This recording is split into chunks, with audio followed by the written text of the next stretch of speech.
বন্ধুরা, এই পৃথিবীতে সরল থাকা খারাপ কিছু নয়, কিন্তু যদি তুমি অতিরিক্ত সরল হও তাহলে সেই সরলতা একদিন তোমার সবচেয়ে বড় অসুবিধা হয়ে দাঁড়াবে। এই পৃথিবীতে যাদের হৃদয় সবচেয়ে পবিত্র তারাই প্রতারিত হওয়ার সম্ভাবনা সবচেয়ে বেশি। মানুষ তোমাকে শোষণ করবে, প্রতারণা করবে এবং অন্য কেউ তোমার কঠোর পরিশ্রমের ফল পাবে। এখন প্রশ্ন হলো, তুমি কি সারা জীবন এভাবেই শোষিত হতে চাও, নাকি তুমি তোমার মনকে তীক্ষ্ণ করতে চাও, তোমার চিন্তা ভাবনাকে আরও গভীর করতে চাও এবং একজন চালাক ও বুদ্ধিমান ব্যক্তি হতে চাও?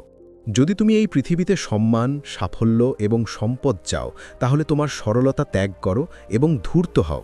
ধূর্ততা এখন আর কোনো দক্ষতা নয়, এটি একটি প্রয়োজনীয়তা।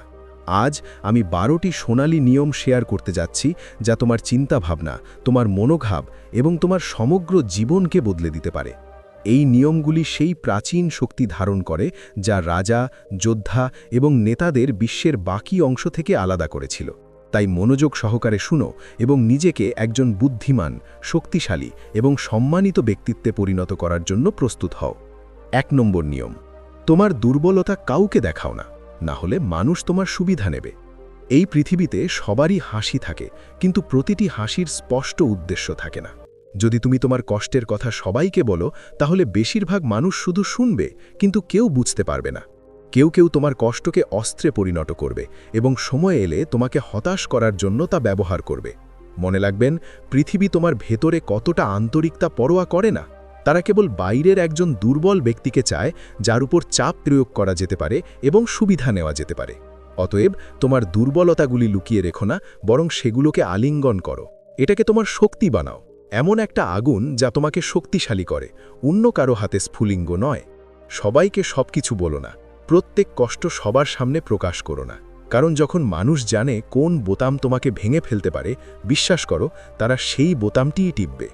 শক্তিশালী দেখানো ভান নয়, এটি একটি প্রয়োজনীয় সুরক্ষা। 2 নম্বর নিয়ম: সঠিক সময়ে সঠিক শব্দ ব্যবহার করো, অন্যথায় কেউ তোমাকে গুরুত্ব সহকারে নেবে না। এই পৃথিবীতে শব্দ কেবল শব্দ নয়, তারা তরবারি। যদি তুমি সঠিক সময়ে সঠিক শব্দ ব্যবহার না করো, তাহলে মানুষ তোমাকে উপেক্ষা করবে, তোমাকে উপহাস করবে এবং কখনোই তোমাকে গুরুত্ব সহকারে নেবে না। দেখো, যারা পৃথিবীকে নিয়ন্ত্রণ করে তারা তাদের মন নিয়ে, তাদের কথা নিয়ে খেলা করে। মহান নেতা, ব্যবসায়ী এবং সফল ব্যক্তিরা জানে কখন কি এবং কিভাবে বলতে হবে। যদি তুমি বাজে কথা বলতে থাকো, তাহলে মানুষ তোমাকে হালকাভাবে নেবে। কিন্তু যখন তুমি কম কথা বলো, সাবধানে চিন্তা করো এবং প্রতিটি শব্দের ওজন থাকে, তখন মানুষ তোমার কথা মনোযোগ সহকারে শুনবে এবং তোমাকে সম্মান করবে। যদি তুমি এই পৃথিবীতে জিততে চাও, তাহলে তোমার কথাকে তোমার অস্ত্র বানাও। কথা বলার আগে সাবধানে চিন্তা করো। শক্তিশালী সুরে কথা বলো এবং এমনভাবে যাতে অন্য ব্যক্তি তোমার বিরোধিতা করতে না পারে। শব্দ হলো জাদু, যা পৃথিবীকে মাথা নত করতে বাধ্য করে। নিয়ম নম্বর 3: নিজেকে সম্মান করো, অন্যথায় পৃথিবী তোমাকে আবর্জনা মনে করবে। যদি তুমি নিজেকে সম্মান না করো, তাহলে পৃথিবী তোমাকে ফুটপাথের মতো ব্যবহার করবে, যার উপর দিয়ে সবাই তাদের নোংরা জুতো মুছে চলে যাবে। মানুষ তুমি কতটা ভালো, তুমি কতটা পরিশ্রমী অথবা তোমার হৃদয় কত বড় তা নিয়ে মাথা ঘামাবে না। যদি তুমি নিজেকে দুর্বল দেখাও, যদি তুমি অন্যদের সামনে তোমার মূল্য হ্রাস করো, তাহলে মানুষ তোমাকে আবর্জনা মনে করবে এবং তোমাকে একপাশে ফেলে দেবে। এটাই পৃথিবীর সবচেয়ে বড় সত্য। তোমার সম্মান প্রথমে তোমার সাথে শুরু হয়। যখন তুমি নিজেকে অবমূল্যায়ন করো, তখন মানুষ তোমাকে আরও বেশি ছিঁড়ে ফেলতে শুরু করে। তাই বিশ্বের সাথে নরকে প্রথমে নিজেকে সম্মান করো। তোমার কথা, তোমার সিদ্ধান্তের সাথে দাঁড়াও। যারা তোমাকে দাসত্ব করতে চায় তাদের কাছে মাথা নত করো না। এই পৃথিবীতে যারা নিজের সম্মানকে সবকিছুর উপরে রাখে তারাই টিকে থাকে। নিয়ম নম্বর 4: নেতিবাচক প্রশ্ন কৌশলে মোকাবিলা করো, রাগে ভেসে যেও না। কেউ যখন তোমাকে উপহাস করে বা উস্কানিমূলক প্রশ্ন করে, তখন তুমি কি করো? তুমি রেগে যাও এবং চিৎকার করতে শুরু করো। যদি তাই হয়, তাহলে তোমার খেলা শেষ, কারণ রাগ তোমার চিন্তা করার ক্ষমতা কেড়ে নেয় এবং অন্য ব্যক্তি তোমাকে সাথে সাথেই পরাজিত করে। আসল বুদ্ধিমত্তার রেগে উত্তর দেওয়া নয়, বরং পরিস্থিতি উল্টে দেওয়া। বিশ্বের সেরা নেতা, বড় ব্যবসায়ী এবং সফল ব্যক্তিরা কখনো নেতিবাচক প্রশ্নে রেগে যান না, বরং তারা এমনভাবে হাসেন এবং উত্তর দেন যাতে অন্য ব্যক্তি পুনরাবৃত্তি করতে সাহস না করে। শাহরুখ খানের সাক্ষাৎকার দেখুন। প্রশ্ন যতই উত্তেজক হোক না কেন, তারা সর্বদা স্মার্ট উত্তর দেয়। যারা রেগে উত্তর দেয় তারা হেরে যায়, কিন্তু যারা তাদের মন নিয়ে খেলে তারা পৃথিবী শাসন করে। 5 নম্বর নিয়ম: উদ্দেশ্য ছাড়া কেউই তোমার প্রকৃত বন্ধু নয়। যত তাড়াতাড়ি তুমি এই সত্য বুঝতে পারবে ততই ভালো। যদি তুমি মনে করো মানুষ কোনো উদ্দেশ্য ছাড়াই তোমাকে সমর্থন করবে, তাহলে ভুলে যাও। এই পৃথিবীতে কেউই বিনামূল্যে কারোর নয়। সবাই তাদের নিজস্ব সুবিধার জন্য তোমার সাথে যোগ দেবে, এবং যখন তাদের উদ্দেশ্য পূরণ হবে তখন তারা তোমাকে এমনভাবে ত্যাগ করবে যেন তুমি কখনো ছিলে না। ধরে নিও না যে মানুষ তোমার মঙ্গল কামনা করবে। ধরে নিও না যে তোমার বন্ধু বা আত্মীয় কারণ ছাড়াই তোমাকে সমর্থন করবে। পৃথিবী উদ্দেশ্য ছাড়া চলে না। যদি তোমার টাকা আর ক্ষমতা থাকে তাহলে মানুষ তোমাকে সম্মান করবে, কিন্তু যেদিন তুমি খালি হাতে থাকবে সেদিন এই লোকেরাই তোমাকে চিনতেও অস্বীকার করবে। এই খেলাটা আগে থেকেই বুঝতে পারাটাই বুদ্ধিমানের কাজ। যদি তুমি কিছু করতে চাও তাহলে তাদের এর সুবিধাগুলো দেখাও। তুমি যতই ভালো হও না কেন, কেউ তোমাকে কারণ ছাড়া সমর্থন করবে না। মনে রেখো, পৃথিবীর স্বার্থের বন্ধু। নিয়ম নম্বর 6, ধৈর্য তোমার পরাজয় নয়। তাড়াহুড়ো তোমাকে ডুবিয়ে দেবে। যদি তোমার ধৈর্যের অভাব থাকে তাহলে তোমার পতন নিশ্চিত। বুঝতে পারো যে বিশ্বের সেরা ক্রীড়াবিদ, সেরা ব্যবসায়ী, সেরা যোদ্ধা সবাই তাদের খেলা খেলার জন্য সঠিক মুহূর্তের জন্য অপেক্ষা করে। কিন্তু আপনি কি করবেন? তাড়াহুড়ো, তাৎক্ষণিকভাবে সব কিছু চাওয়া, তাৎক্ষণিক ফলাফল, তাৎক্ষণিক সাফল্য। আর এই তাড়াহুড়োয় তুমি এমন বোকা সিদ্ধান্ত নিয়ে ফেলো যার জন্য তুমি সারা জীবন অনুতপ্ত থাকবে। পৃথিবী ধূর্ত মানুষে পরিপূর্ণ। তারা তোমাকে চাপের মধ্যে ফেলবে, দ্রুত সিদ্ধান্ত নিতে বাধ্য করবে, আর যেই মুহূর্তে তুমি তাড়াহুড়ো করে ভুল পদক্ষেপ নিবে তোমার ক্ষতি নিশ্চিত। ধৈর্য ধরার মধ্যেই জ্ঞান নিহিত। সবকিছু সঠিকভাবে সময় নির্ধারণ করা এবং পৃথিবীকে কিভাবে পরিচালনা করতে হয় তা শেখা। যারা তাড়াহুড়ো করে সিদ্ধান্ত নেয় তারা সব সময় অনুতপ্ত হয়। 7 নম্বর নিয়ম, বাজে কথা বলো না। আগে ভাবো, তারপর কথা বলো। যদি তুমি চিন্তা না করে কথা বলার অভ্যাস না ভাঙো তাহলে পৃথিবী তোমাকে বুঝতে না পারার আগেই গ্রাস করবে। জ্ঞান নিহিত শুধু কথা বলার মধ্যেই নয়, সঠিক সময়ে সঠিক কথা বলার মধ্যেই। যদি তুমি কোনো বিষয় নিয়ে আলোচনা করতে চাও তাহলে আগে তা বুঝতে পারো। অন্য ব্যক্তির মানসিকতা বুঝো, তাদের চিন্তা ভাবনাকে ডিকোড করো, তারপর কথা বলো। তুমি অবশ্যই এটা দেখেছ, যখন বড় নেতারা এবং বড় ব্যবসায়ীরা কথা বলেন সবাই শব্দের ওজন অনেক, কারণ তারা কেবল কথা বলে না, বরং তারা সাবধানতার সাথে আক্রমণ করে। কিন্তু যদি তুমি চিন্তা না করে আক্রমণ করো, তারা বাজে কথা বলে তাদের আত্মসম্মান হ্রাস করে। মনে রাখবেন, আপনার জিহ্বা আপনার সবচেয়ে বড় অস্ত্র। যদি তুমি এটি নিয়ন্ত্রণ না করো তাহলে এটি হবে তোমার সবচেয়ে বড় হুমকি। এটা এমনকি শত্রুতে পরিণত হতে পারে। কথা বলার আগে ভাবুন, তবেই আপনি সক্ষম হবেন। তুমি এই খেলায় টিকে থাকতে পারবে। 8 নম্বর নিয়ম, চোখের যোগাযোগ। কারো চোখের দিকে তাকিয়ে কথা বলো, না হলে তোমাকে দুর্বল বলে মনে করা হবে। যদি তুমি কারো সাথে কথা বলার সময় চোখের দিকে না তাকাতে পারো তাহলে অন্য ব্যক্তি তোমাকে দুর্বল মনে করবে। তিনি কেবল তাদেরই গুরুত্ব সহকারে নেন যারা নিজেদেরকে সম্মান করেন। আর তোমার চোখের যোগাযোগই নির্ধারণ করে যে অন্য ব্যক্তি তোমাকে কতটা সম্মান করবে। যখন তুমি কারো সাথে চোখের যোগাযোগ বজায় রেখে কথা বলো তখন অন্য ব্যক্তি তোমাকে হালকাভাবে নেওয়ার সাহস পাবে না। কিন্তু যদি তুমি তোমার দৃষ্টি নিচু করে অন্যদিকে তাকাও তাহলে অন্য ব্যক্তি বুঝতে পারবে। মনে হবে তুমি নিজের কথাই বিশ্বাস করো না, আর তারপর তারা তোমাকে পরাভূত করবে এবং তোমাকে নিয়ন্ত্রণ করবে। তুমি ব্যবসায়ী হও বা বক্সার, সবাই চোখের যোগাযোগের মাধ্যমে তাদের শক্তি প্রদর্শন করবে। তাই পরের বার যখন তুমি কথা বলবে তাদের চোখের দিকে তাকাও এবং তাদের দেখাও যে তুমি একজন দুর্বল মানুষ নও। নং, তুমি একজন ভালো মানুষ, সৎ এবং কারোর সাথে অন্যায় করো না।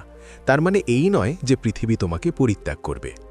সবচেয়ে সোজা কাঠুর প্রথমে কাটা হয় এবং সবচেয়ে দুর্বলদের ডাকাতি করা হয়।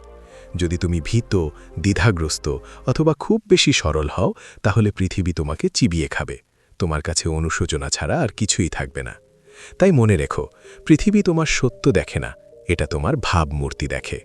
যদি মানুষ তোমাকে হালকাভাবে নেয় বা তোমাকে দমন করার চেষ্টা করে তাহলে তাদের বুঝতে দাও যে তুমি খেলনা নও, তুমি আগুন। তুমি যতই ভালো হও না কেন, যখন ভুল মানুষ তোমার কাছে আসে তখন তাদের এমন মনোভাব দেখাও যাতে তারা তোমাকে দুর্বল ভাবতে সাহস না পায়।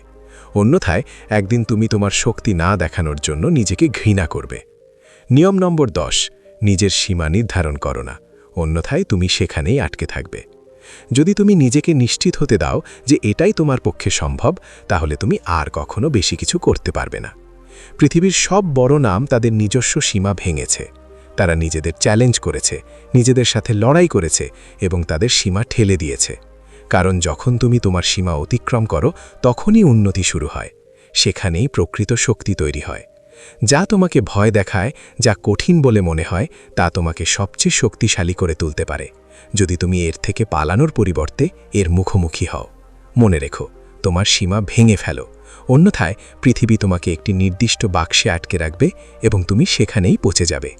নিয়ম নম্বর 11, তোমার নিজের গল্প লেখো, অন্যথায় অন্য কেউ তোমার জন্য স্ক্রিপ্ট লিখবে। এই পৃথিবীতে হয় তুমি নিজের সিদ্ধান্ত নিজেই নিও, নয়তো অন্যরা তোমার জন্য সেগুলো তৈরি করে দেবে। যদি তুমি তোমার জীবনের লাগাম অন্য কারো হাতে তুলে দাও, বিশ্বাস করো তারা তোমাকে এমন পথে টেনে নিয়ে যাবে যেখানে তুমি কখনো যেতে চাওনি।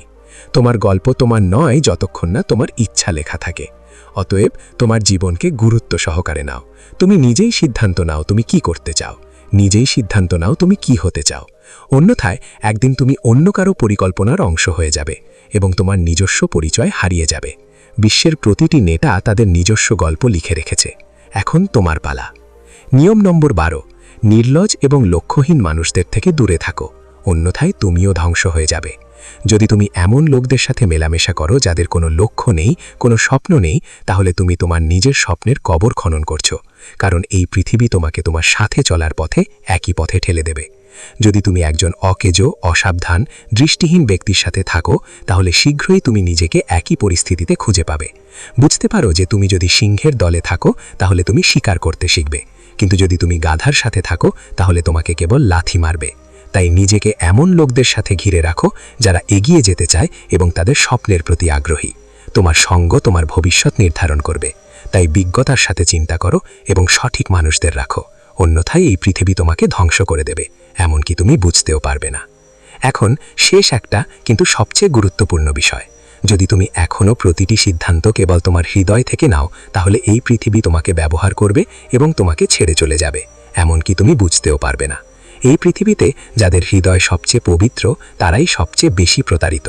মানুষ ভালোবাসা, বন্ধুত্ব এবং আবেগের নামে ভান করবে এবং তাদের কাজ শেষ হওয়ার সাথে সাথেই তারা তোমাকে ভুলে যাবে, যেন তুমি কখনো অস্তিত্বে ছিলে না। মনে রেখো, এই পৃথিবী মনের দ্বারা পরিচালিত হয়, আবেগ দ্বারা নয়। তাই পরের বার যখন তুমি কাউকে বিশ্বাস করবে বা সাহায্য করবে, তখন নিজেকে এই প্রশ্নটি জিজ্ঞাসা করো, এই ব্যক্তি কি আমার আসল সত্তা?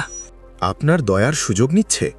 বড় হৃদয় থাকা ভালো, কিন্তু আপনার আরও বড় মন থাকা উচিত। অন্যথায় মানুষ আপনাকে বারবার বোকা বানাবে এবং একদিন আপনি নিজের উপর বিশ্বাস হারাবেন। এখানেই প্রকৃত জ্ঞান নিহিত। আপনার হৃদয়ে মানবতা রাখুন, কিন্তু সচেতন মন দিয়ে প্রতিটি সিদ্ধান্ত নিন। তাহলে আমাকে বলুন, আপনি কি আপনার চিন্তাভাবনাকে তীক্ষ্ণ করতে এবং একটি নতুন স্তরে বাস করতে প্রস্তুত? যদি তাই হয়, তাহলে দয়া করে একটি মন্তব্য করুন, আমি জ্ঞানী হতে প্রস্তুত। শুধুমাত্র এই 12টি সুবর্ণ নিয়ম শুনেই যথেষ্ট হবে না। এগুলিকে আপনার চিন্তাভাবনা, অভ্যাস এবং আপনার জীবনযাত্রার অংশ করুন। এই পৃথিবীকে একজন নির্দোষ হিসেবে নয়, একজন মাস্টার মাইন্ড হিসেবে বেঁচে থাকার চেষ্টা করুন। কারণ আজকের পৃথিবীতে ধূর্ততা কেবল একটি দক্ষতা নয়, এটি একটি গুরুত্বপূর্ণ অস্ত্র। যদি এই ভিডিওটি আপনাকে নতুন কিছু ভাবতে বাধ্য করে বা আপনাকে একটি নতুন দিক নির্দেশনা দেয়, তাহলে দয়া করে চ্যানেলটি সাবস্ক্রাইব করুন, কারণ এখানে প্রতিটি ভিডিও আপনার মানসিকতাকে তীক্ষ্ণ করতে, আপনার মনোযোগকে শক্তিশালী করতে এবং আপনার চিন্তাভাবনাকে পরবর্তী স্তরে নিয়ে যাওয়ার জন্য তৈরি। নিজের উপর কাজ করতে থাকো এবং পরবর্তী ভিডিওতে আবারও দেখা হবে মানসিকতার এক আশ্চর্য পরিবর্তনের সাথে।